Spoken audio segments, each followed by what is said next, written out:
Hello everyone, I am Mukta from India. So in DIY project, we are going to plot a bar chart showing the marks of 5 subjects using Matplotlib library. So in the beginning of the program, our sprite is telling us visualizing data with Matplotlib library, plotting bar chart for data visualization.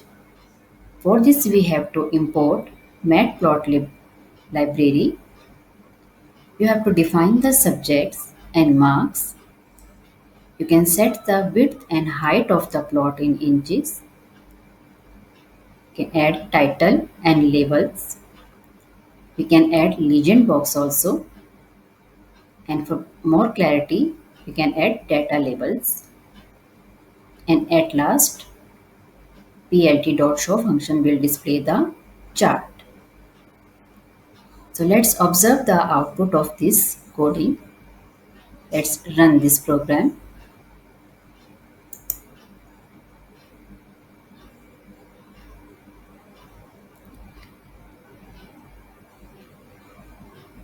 So chart is created. You can observe the title of the chart is marks of 5 subjects.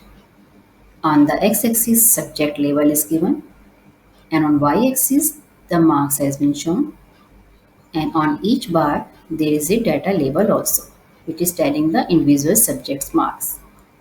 And this box is telling us about the legend. So this is our bar chart for data visualization. Thanks for watching.